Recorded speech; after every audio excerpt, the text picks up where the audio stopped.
Olá pessoal, saudações rubro-negras, começando mais um podcast Confraria Flamengo. Falar hoje da ótima vitória do Flamengo sobre o Grêmio pelo Brasileirão. Flamengo, como todo mundo sabe, cheio de desfalques devido à Copa América e lesão também de jogador. Então o Tite, na minha opinião, botou um bom time em campo dentro das possibilidades. Rossi no gol, Wesley, no lugar do Varela, que está na seleção uruguaia. Fabrício Bruno e Davi Luiz fazendo a dupla de zaga. Léo Pereira, aí foi uma surpresa até boa no meu ponto de vista. Jogou bem. Léo Pereira na lateral esquerda, porque o Ayrton Lucas está machucado e o Matias Vinha está na seleção uruguaia. Igor Jesus e Léo Ortiz como dupla de volantes, porque Eric Pulgar na seleção chilena e o De La Cruz, seleção uruguaia, e para agravar o Alan machucado. Então, Igor Jesus e Léo Ortiz de volantes. Lohan no lugar do Arrascaeta, os três da frente que já vem jogando, Gerson na direita, Cebolinha na esquerda e Pedro de centroavante. O jogo começa equilibrado, Flamengo e Grêmio, equilibrado. Os dois times conseguindo atacar, mas sem conseguir criar grandes chances. O Flamengo tinha uma dificuldade que era recuperava a bola do ataque do Grêmio, não conseguia sair jogando. Tentava uma ligação direta para o Pedro ou para o Cebolinha, essa bola batia lá na frente e voltava muito rápido. Então, em algumas situações do jogo, em alguns momentos do jogo, o Flamengo teve essa dificuldade, devido, obviamente, a vários desfalques no meio de campo, que conseguem fazer essa transição da defesa para o ataque com qualidade, principalmente o De La Cruz. E o Flamengo perde, no início do jogo, o Cebolinha, sente um desconforto no músculo da coxa anterior, o reto femoral. O Tite mexe no time, coloca o Bruno Henrique, isso aí é 6 por meia dúzia, tinha que fazer isso mesmo. E o Igor Jesus também, no lance bobo, ele torce o pé, é nítido da torção que ele teve, E aí o Tite faz o quê? Não tinha mais o que fazer mesmo. O Tite coloca Léo Ortiz e Gerson, ele puxa o Gerson para segundo volante e coloca o Luiz Araújo no jogo. O que melhora o jogo do Flamengo por dois motivos. O Grêmio não ficou só se defendendo. O Grêmio estava atacando o Flamengo. E isso deu espaço para o Luiz Araújo. Velocidade, contra-ataque. O Grêmio ataca, o Flamengo contra-atacava. E melhorou a saída de bola, essa transição de defesa para o ataque, com a presença do Gerson mais próximo ali à nossa área. Então o Flamengo conseguia recuperar a bola batia no pé do Gerson, que tem qualidade. O Gerson já achava o Lohan, que fez uma partidaça, já achava o Lohan em velocidade, Lohan metia no Pedro, o Cebolinha saiu logo, então era Bruno Henrique, e o Luiz Araújo, que entrou super inspirado. O melhor jogo do Luiz Araújo com a camisa do Flamengo. Então o Flamengo estava achando espaço na defesa do Grêmio, recuperava a bola, contra-ataque, em velocidade, principalmente com o Luiz Araújo. Então o Flamengo subiu de produção com essa alteração, que o jogo teve lá, machucou, o Tite mexeu bem no time. Até vou falar mais disso na frente, sobre como que a imprensa analisou isso, mas no final do episódio aqui eu falo. Então o Flamengo passou a ser mais perigoso. O Luiz Araújo entra, chuta uma bola na trave, em seguida faz um golaço, contra-ataque, o Flamengo recupera a bola, Lohan sai em velocidade, toca no Pedro. O Pedro ontem fez uma partidaça também. Mesmo não tendo feito gol, para mim jogou muito, muito bem mesmo. Fez o pivô bem, recebeu a bola, tabelou, deu passe para gol, criou oportunidade para os companheiros. Acho que o Pedro não é só um matador, um centroavante que empurra a bola para dentro. Ele é excelente nisso, mas ele é muito mais do que isso e ontem ficou provado a sua qualidade. O Pedro vira a bola, o jogador do Grêmio quase consegue cortar, sobra para o Luiz Araújo, sobra não, né? Chega no Luiz Araújo essa inversão de bola. O Wesley estava junto com o Luiz Araújo, por isso que é importante que eu sempre falo, para abrir a defesa tem que ter movimentação. O Wesley vai correndo, puxa a marcação para a ponta direita. O Luiz Araújo carrega a bola, né, da direita para o meio, tem a opção do Pedro que está se movimentando. O Wesley puxou a marcação, então abriu espaço e ele acerta um chute maravilhoso. Flamengo 1-0 com justiça no final do primeiro tempo. 42 minutos do primeiro tempo, esse golaço do Luiz Araújo, o Flamengo, né, merecidamente se acerta no jogo. O Flamengo volta para o segundo tempo. Aí joga melhor ainda do que no primeiro, na minha opinião. O time entende, né? Eu acho que o Tite conversou com eles, que não é... O Flamengo do Tite não joga retranca em nenhum momento. Faz a marcação alta, encaixada, porém o Grêmio estava querendo jogar também. Principalmente depois que tomou 1-0, não ia ficar lá atrás. Então o Grêmio vem pro jogo, tenta jogar. E qualquer time que tentar jogar contra o Flamengo, pra gente é ótimo, porque vai ter espaço pro contra-ataque, né?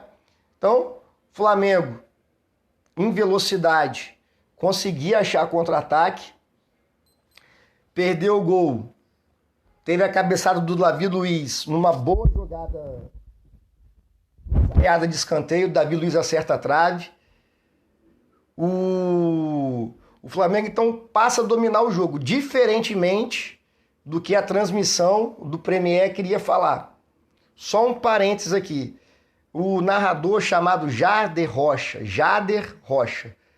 ele me irritou profundamente, acho que a todos os flamenguistas. O cara totalmente tendencioso, torcendo descaradamente pro Grêmio, a ponto de quando o Luiz Araújo faz aquele golaço, o Flamengo já era melhor no jogo. Ele falar que, para azar do Grêmio, o Luiz Araújo acertou o gol. Acertou o chute, fez o gol. Pô, pelo amor de Deus. A transmissão tentou passar que o jogo estava equilibrado. No início estava. Depois que o Gerson vai para segundo volante e o Luiz Araújo entra na direita, só deu Flamengo. Qual foi a defesa do Rossi?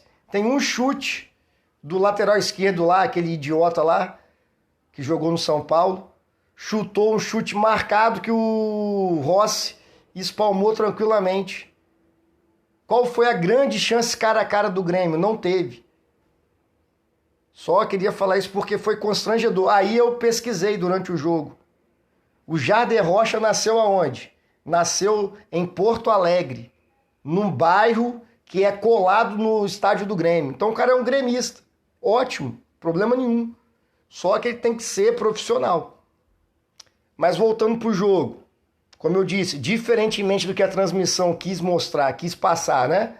O Flamengo passa a dominar o jogo e aos 22 minutos do segundo tempo, outro golaço. Aí, falando do Lohan, o Lohan tem 17 anos, cara, é um absurdo que ele joga. Ele parece que ele já tem uns 25, velho. Ele não é afoito. O cara acerta a tomada de decisão na maioria das jogadas. Assim, é diferenciado mesmo. Muito bom. Então o Lohan, puxando o contra-ataque, acha o Pedro muito inteligentemente não entra impedido no segundo gol do Flamengo. Ele segura um pouquinho para ficar atrás do último marcador do Grêmio. O Lohan acha o Pedro dá uma carregadinha limpa e rola pro Luiz Araújo na direita. Luiz Araújo, muito consciente, domina e bate no canto. Para mim, outro golaço. Um gol coletivo e com uma finalização muito boa do Luiz Araújo. Aí o Flamengo mata o jogo. E uma coisa que eu gostei bastante é que o Flamengo não para de jogar. Que aconteceu na Libertadores lá contra o Milionários na Colômbia. O Flamengo estava com esse problema de fazer um gol, 2 e parar de jogar. Ficar com um toquinho para o lado, toquinho para trás, toquinho devagar. Não. O Flamengo manteve o ritmo, né? Aí tem outro lance que a gente tem que comentar, que é o pênalti claro no Bruno Henrique. Mais uma vez, Lohan puxa o contra-ataque, espera o tempo certinho, mete no Bruno Henrique na esquerda, o Bruno Henrique dá um drible naquele horroroso do Kahneman, sofre o pênalti claro, é um pênalti muito claro. O Kahneman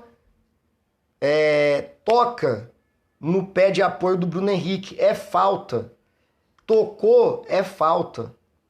Ah, mas o Bruno Henrique valorizou, não interessa, teve contato. Agora, esse juiz, o Luiz Flávio de Oliveira, já expulsou o Diego, afirmou na súmula que o Diego xingou ele, o Diego entrou na justiça, provou que não xingou, ele admitiu que mentiu na súmula. Olha que grave. E como é que a diretoria do Flamengo é uma merda. Ele admitiu que mentiu na súmula, o Diego ganhou o processo e esse cara apita jogo do Flamengo. Ele roubou o Flamengo ontem em vários momentos. Em vários. Sabe? Dando falta que não era falta, deixando o jogo seguir quando não era para seguir, parando o contra-ataque do Flamengo. Horroroso, roubou. Ele roubou o Flamengo. E o lance do pênalti, o juiz está a 2 metros do lance, o VAR não tem que chamar. A não ser que for uma coisa grotesca. A imagem mostra claramente o zagueiro do Grêmio tocando no pé de apoio do Bruno Henrique. Tem contato. E no áudio do VAR que saiu hoje na imprensa, o juiz do VAR e o Luiz Flávio de Oliveira, que é irmão do PC Oliveira, comentarista da arbitragem do Grupo Globo, fala que não houve toque, velho. Aí é sacanagem. Como é que não houve toque? Eles podiam falar, teve toque, mas não teve intensidade para derrubar. O jogador do Flamengo se joga. Só que falar que não houve toque é roubar na cara dura. Então, só para... Esse juiz já fez tudo que fez com o Flamengo, perdeu na justiça pro Diego, porque ele mentiu na súmula e ele continua apitando o jogo do Flamengo, velho. Isso é inacreditável, a diretoria permitir isso. Mas, enfim, Flamengo da metade do segundo tempo. O primeiro tempo, o Flamengo joga melhor, mas não muito melhor do que o Grêmio, mas já é melhor. No segundo tempo, é muito melhor do que o Grêmio. Domina o jogo, consegue atacar. Mesmo o Grêmio estando postado na defesa, né? O Flamengo consegue vir com a bola de trás, leva perigo no contra-ataque. O Flamengo não ficou só se defendendo e saindo no contra-ataque, não. Então, soube atacar de diferentes formas. Isso é muito importante, isso melhorou muito. Eu criticava muito isso no Flamengo, de um time muito parado ofensivamente. Ontem, mais uma vez, jogou bem e buscou o terceiro gol. Isso, para mim, é um ponto altíssimo. Fez 1-0, fez 2 e queria fazer o terceiro. Teve chance para fazer. Aquela cabeçada do Pedro, que é aquele frangueiro do Rafael Cabral, faz um milagre. Outra bola que é cruzamento, que o goleiro tá fora do gol, o Pedro pega devagar, o goleiro se recupera bem. A cabeçada na trave do Davi Luiz, chances com o Bruno Henrique, com o próprio Luiz Araújo depois. Então, assim, diferentemente do que a transmissão passou, o Flamengo domina o jogo. Resultado importantíssimo. O Flamengo tinha 5 desfalques da Copa América, né? Os jogadores, os 4 do Uruguai e o Eric Pulgar do Chile. Ayrton Lucas machucado, não jogou. Alan machucado, não jogou. Então são 7 desfalques que a gente pode considerar titular. O Ayrton Lucas é titular em 80% dos jogos e o Alan substituiu muito bem o Pulgar, que estava machucado em vários jogos.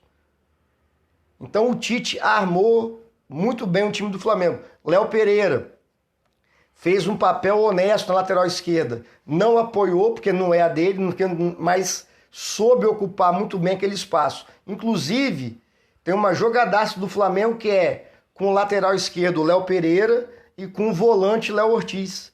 Léo Pereira limpa a jogada, dá no Ortiz, que devolve para ele. O Léo Pereira cruza, o Ortiz quase faz o gol de cabeça. Então, assim, é importante para hoje em dia o jogador conseguir fazer mais de uma função. Claro que o Léo Pereira é zagueiro, conseguiu jogar muito bem ontem na lateral esquerda. O Léo Ortiz, no segundo tempo, no primeiro tempo estava meio perdido de volante ali. No segundo tempo, jogou muito bem. Então, é o que a gente vai ter para esses... Já foi uma rodada, né? Para mais 8 ou 9 rodadas de Copa América. Eu até falei que ia gravar um episódio falando sobre Copa América, CBF, data FIFA, mas é um assunto tão irritante, sabe? Que eu só vou falar aqui agora rápido. Só uma coisa que define bem esse assunto. O campeonato boliviano, vou repetir, o campeonato boliviano para um data FIFA. Isso aí já mostra o que é a CBF, né? Então o Flamengo vai ter que encarar, véio, jogos difíceis. Grêmio é difícil, domingo agora, Atlético Paranaense lá dentro. Os caras têm um ódio do Flamengo lá, é um jogo pesado. Se você for ver os jogos do Atlético Paranaense, o campo deles nem fica tão lotado, fica vários lugares vazios. Domingo vai estar lotado. E esse time do Flamengo animou, a vitória de ontem animou o time. Tomamos um gol no final de escanteio, mas já tinha acabado o jogo ali, não fez diferença nenhuma. 2-1, mas resultado justo é 2-0. Tomamos um gol no último lance do jogo, sem problema. Então, assim, acho que o Tite, a gente também, né? Eu sempre não, mas o Gerson de segundo volante não estava jogando bem. Foi para a ponta direita, subiu muito o futebol do Gerson. Né? Só que na situação que o Flamengo tá, o Gerson vai ter que jogar de segundo volante. E jogou bem ontem, correu, marcou. É isso que precisa fazer de segundo volante. Se o Gerson conseguir jogar bem de segundo volante, nós vamos ter... acho que não vamos ter tanta dificuldade nessa data FIFA quanto eu imaginei. Que aí fica Gerson de segundo volante, Luiz Araújo, Pedro e Cebolinha. Se o Cebolinha puder jogar, senão vai Bruno Henrique, né? Então, assim, acho que vai dar para levar bem essa data FIFA, que é um absurdo o futebol brasileiro não parar. Então é isso, animador, Flamengo, líder do Brasileirão. Acho que o time, achei muito legal também a postagem dos jogadores, falando que é para correr um pelo outro, Bruno Henrique, Pedro, Gerson, postaram nessa linha de união, porque eles entenderam, e o Tite é bom disso, dessa parte psicológica, de falar. Entendeu que agora eles têm que se unir e correr pra caramba. É raça, porque são muitos desfalques. Mas estou confiante. Valeu, pessoal. Saudações rubro-negras. Abraço.